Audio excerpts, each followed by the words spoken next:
Lindsay, a fitness coach for healthcare workers, and I actually started my own fitness journey while working 12-hour night shifts. I was just graduating and starting my career. I started as a part-time respiratory therapist, and I was immediately shocked for what I was in for. I was exhausted. I was turning to food and alcohol, and I just didn't know what to do. And I was someone who always had that quick fix mindset, so everything I tried just didn't work. It made me feel worse. And when you're working long, stressful shifts, you don't want to be doing things that's harder on your body than they need to be, right? We don't want to be torturing our body to lose weight when we are already stressed and struggling. So here are 5 mistakes I made that made fat loss feel impossible while working 12-hour shifts, so you don't have to make them. First one is all or nothing mindset. I was very much the person who had to go all in or I wasn't gonna do anything at all. So I would start my fitness journey and be like, I have to run on a treadmill every single day. I have to eat clean and whole foods. I cannot have any fast food. I have to be eating at home, cooking all my meals. And just like thinking in my head, I had to eat super clean foods to see results. I had no idea how many calories I was consuming. I could not stick with this at all, and I was burning out. So I would be miserable, and you know what would happen? I would give up, not be successful, and then weeks would go by, and I would try again, and I thought, let me try that same approach that didn't work for me the first time. I noticed healthcare workers, with working with healthcare workers, we tend to have an all or nothing mindset a lot. And I think it's just our personality types. A lot of us are type A, a lot of us are perfectionists. So when we start something, we have this idea of what perfection is and what we need to do. And that's how we get into this all or nothing mindset. We have to shift our mindset from being like, okay, this is what's perfect, this is what works, it's taking out all the foods I love, it's running on a treadmill every day, it's never taking a rest day, and we need to shift it to something that's realistic so that it can't be this all or nothing approach that leaves us so burned out while working 12-hour shifts. Number 2, drinking my calories. This is something that was really hard for me. I did not realize how much I was consuming calorie-wise with drinks. And this was adding up so quickly, and it's probably why I felt so uncomfortable in my body. Yes, it was food too, but man, was I drinking a lot. And when you're working in healthcare, you have a lot of stress, and we tend to think bottles of wine are going to help with our stress, but it typically just makes us more stressed, more tired. You're hungover on your days off, and then you start your work week and you're just miserable. So you have to be careful of this. If you are someone who turns to food and alcohol as a coping mechanism, you need to dive deep into what causes that. What are those underlying emotions? I work with a lot of clients that struggle with binge eating, and it's really truly like working through why you turn to these things and why you think it makes you feel better, and stopping yourself and making new adjustments. You have to break the cycle and learn new ways to navigate stress and just emotional eating. But wine and stuff does add up really quickly.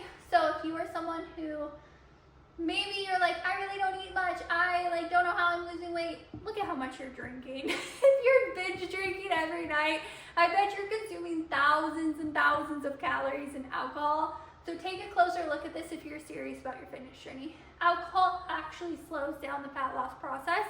So you want to minimize how often you're drinking. Yes, as coaches, I'll still drink when I'm not pregnant, but we do it in moderation because your body's going to want to get rid of the alcohol in your system before it starts burning the fat. So always keep that in mind too, everything in moderation, right? Not prioritizing sleep. So this is a huge one. I'm actually sleep and stress management and recovery coach now because sleep is so important to me. When I first started my career, I was working night shifts. It was my first time ever working night shifts, and I wasn't prioritizing sleep. I was just going through the motion, partying on my days off, drinking wine. That was impacting my sleep, and so I was miserable. And you know what happens when you're not sleeping enough? You actually feel more hungry and have more cravings. It directly impacts certain hormones that increases your hunger cues and your cravings. So you have to watch.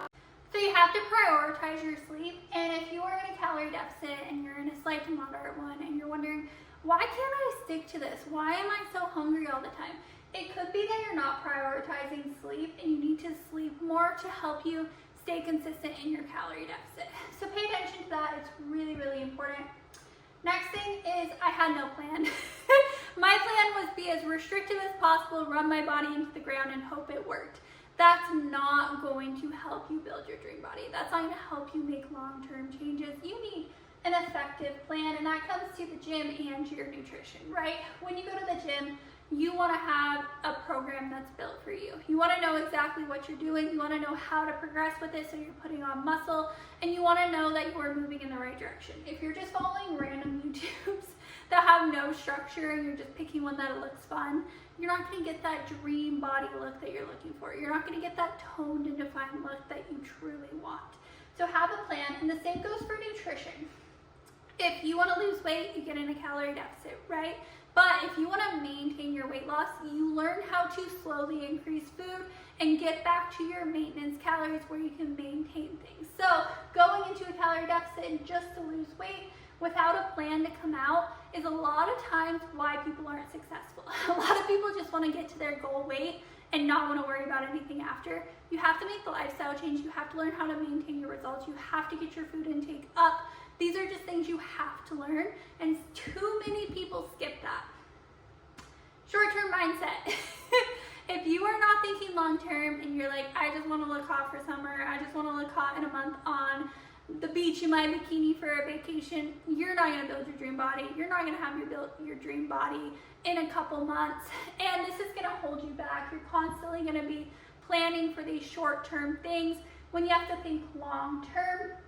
When you have a long-term mindset, your journey is more enjoyable too, because you're no longer being like, I need to see results now. You're like, this is a lifetime thing. I have time. I can go through all the phases. I can learn how to maintain my results. And once you have that mindset, it's life-changing. You are gonna be so much happier on your journey. You're gonna see better results, and you're gonna stick to it better. So try to break free from that short-term mindset. These are all mistakes that I made, and I hope this helps you not make them. You truly have to think long-term and make the lifestyle change and focus on building healthy habits, not just jump to drastic approaches, all or nothing mindset, prioritizing nutrition but drinking every single weekend, barely sleeping, winging it in the gym, and just wanting to look hot on a bikini. It's not going to get you where you want to be.